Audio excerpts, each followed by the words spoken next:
Hi friends, Assalamu alaikum. Welcome back to my channel THAHI'S Bake World. ഇന്ന് ഞാൻ ഇവിടെ വന്നിട്ടുള്ളത് നല്ലൊരു കണ്ണൂരപ്പത്തിന്റെ റെസിപ്പിയുമായിട്ടാണ്. കണ്ണൂരപ്പം ഞാൻ മുമ്പും പോസ്റ്റ് ചെയ്തിട്ടുണ്ടായിരുന്നു. അത് വീട്ടിലൊക്കെ ഉണ്ടാക്കുന്ന ഒരു സ്റ്റൈലിലുള്ള കണ്ണൂരപ്പമാണ്.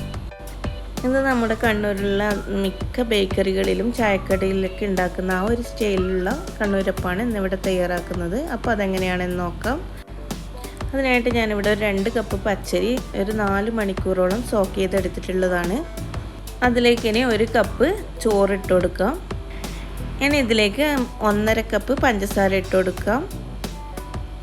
1.5 കപ്പ് എന്ന് പറയുമ്പോൾ 1 കപ്പിന് 1/4 കപ്പ് എന്ന രീതിയിലാണ്. 1.5 കപ്പ് കറക്റ്റായിട്ടുള്ളൊരു മധുരമായിരിക്കും. കൂടുതൽ മധുരം വേണമെങ്കിൽ ഒരു 2 കപ്പോളം നിങ്ങൾക്ക് ചേർക്കാം. ഇനി ഇതിലേക്ക് ഒരു 1/2 കപ്പോളം മൈദ ചേർത്ത് കൊടുക്കാം. എന്നിട്ട് ഇതെല്ലാം കൂടി നന്നായിട്ടൊന്ന് മിക്സാക്കി എടുക്കാം. ഇനി ഈ സമയത്ത് തന്നെ ഇതിലേക്ക് ആവശ്യത്തിന് ഉപ്പും കൂടി ചേർത്ത് കൊടുത്ത് നന്നായിട്ട് ഇതൊന്ന് മിക്സാക്കി എടുക്കാം. എന്നിട്ട് ഇപ്പോൾ തന്നെ നമുക്കിതൊന്ന് അരച്ചെടുക്കണം. അതിനായിട്ട് ഒരു മിക്സിയുടെ ജാറിലേക്ക് ഞാനിവിടെ ഇപ്പോൾ 2 കപ്പോളം അരി ഉണ്ടല്ലോ, അതുകൊണ്ട് ഇപ്പോൾ പകുതി മാത്രമാണ് മിക്സിയിലേക്ക് ഇട്ട് അരച്ചെടുക്കുന്നത്. അങ്ങനെ 2 തവണയായിട്ടാണ് ഇത് ഞാനിപ്പോൾ അരച്ചെടുക്കാൻ പോകുന്നത്. ഇപ്പം ഇനി ഇതിലേക്ക് 1.5 കപ്പോളം വെള്ളം കൂടി ചേർത്ത് കൊടുക്കണം. അതായത് ഫസ്റ്റ് ഒരു 1/4 കപ്പ് വെള്ളം ചേർത്ത് അരച്ചെടുക്കാം. ബാക്കി പകുതിയിലേക്ക് ബാക്കി 1/4 കപ്പും കൂടി ചേർത്ത് ഇത് നമുക്ക് നന്നായിട്ട് അരച്ചെടുക്കാം. ഇത് അരച്ചെടുക്കുന്ന സമയത്ത് ഇതിലേക്ക് 4-5 ഏലക്കായ കൂടി ചേർത്തിട്ടാണ് ഞാൻ അരച്ചെടുത്തിട്ടുള്ളത് കേട്ടോ. അത് നേരത്തെ പറയാൻ വിട്ടുപോയിട്ടുണ്ട്. ഇനി ഇതിലേക്ക് ഒരു 2 നുള്ള് ഈസ്റ്റും കൂടി ചേർത്ത് നന്നായിട്ട് ഇതൊന്ന് മിക്സാക്കി എടുക്കാം. ഈസ്റ്റ് ആകുമ്പോൾ ഈ സമയത്ത് തന്നെ ചേർത്തിട്ട് വേണം മൂടി വെക്കാനായിട്ട്. ഒരു 8 മണിക്കൂറോളം നമുക്ക് ഈ മാവ് ഇവിടെ മൂടി വെക്കണം. അതിനുശേഷമാണ് അപ്പം ഉണ്ടാക്കാൻ പോകുന്നത്. നിങ്ങൾ ബേക്കിംഗ് സോഡയാണ് ചേർക്കുന്നതെങ്കിൽ അപ്പം ഉണ്ടാക്കാൻ പോകുന്ന സമയത്ത് ഒന്ന് ചേർത്ത് അത് നന്നായിട്ടൊന്ന് മിക്സാക്കിയിട്ട് അപ്പം ഉണ്ടാക്കിയെടുത്താൽ മതി. കണ്ടില്ലേ, ഈ ഒരു കൺസിസ്റ്റൻസിയിലാണ് അല്പം ലൂസായിട്ടുള്ള ഒരു ബാറ്ററാണ് നമ്മൾ ഈ അപ്പത്തിന് ആവശ്യമായിട്ടുള്ളത്. ഇനി നമുക്കിതൊന്ന് ഒരു പ്ലേറ്റ് വെച്ച് മൂടി വെക്കാം. എന്നിട്ട് ഒരു 8 മണിക്കൂറിന് ശേഷം നമുക്ക് അപ്പം ഉണ്ടാക്കിയെടുക്കാം. ഇപ്പോൾ ഒരു 8 മണിക്കൂർ കഴിഞ്ഞിട്ടുണ്ട് കേട്ടോ. ഇപ്പോൾ നമ്മുടെ ബാറ്ററി ഈ ഒരു പരുവത്തിലാണുള്ളത്. നന്നായിട്ടൊന്ന് ഇതൊന്ന് മിക്സാക്കി എടുക്കാം. എന്നിട്ട് നമുക്കിത് ഒരു ഉണ്ണിയപ്പൊക്കെ ഉണ്ടാക്കിയെടുക്കുന്ന ഒരു പാനിലാണ് നമ്മൾ ഈ അപ്പം ഉണ്ടാക്കിയെടുക്കാൻ പോകുന്നത്. അതിനായിട്ട് ഉണ്ണിയപ്പത്തിൻ്റെ ഒരു പാൻ നമുക്ക് അടുപ്പിലേക്ക് വെച്ച് അതിലേക്ക് ഞാൻ വെളിച്ചെണ്ണയാണ് ചേർത്ത് കൊടുക്കുന്നത് കേട്ടോ.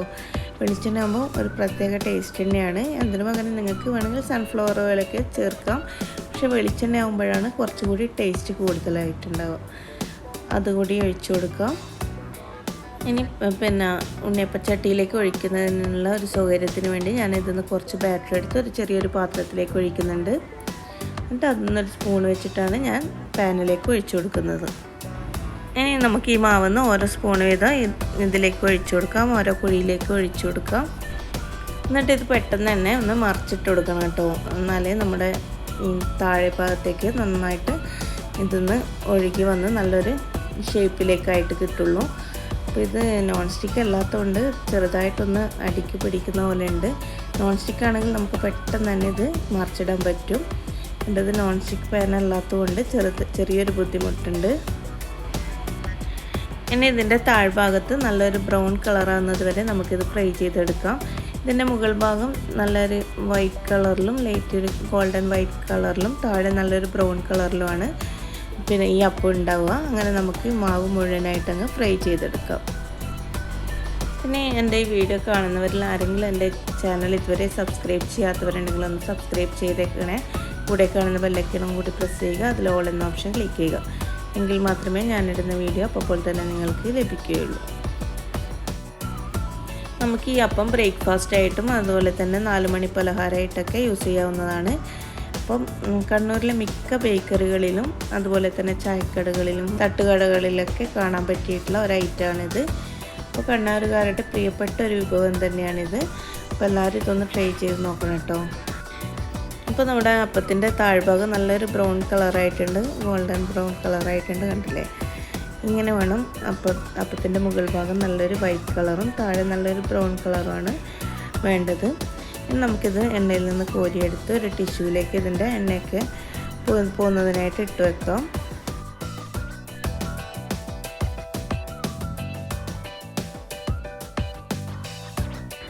അങ്ങനെ നമ്മുടെ കണ്ണൂരപ്പം ഇവിടെ റെഡി ആയിട്ടുണ്ട്. ചായൻ്റെ കൂടെയൊക്കെ കഴിക്കാൻ നല്ല ടേസ്റ്റ് തന്നെയാണ് കേട്ടോ ഇത്.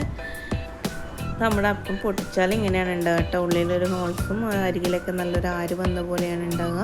അപ്പോൾ എല്ലാവരും ഇതൊന്ന് ട്രൈ ചെയ്ത് നോക്കുക. ഇഷ്ടപ്പെടുകയാണെങ്കിൽ ലൈക്ക് ചെയ്യുക, ഷെയർ ചെയ്യുക. ഇനി ഇതുപോലുള്ള നല്ല നല്ല വീഡിയോകളുമായിട്ട് വരാം. അതുവരേക്കും എല്ലാവർക്കും ബൈ. Okay, thank you.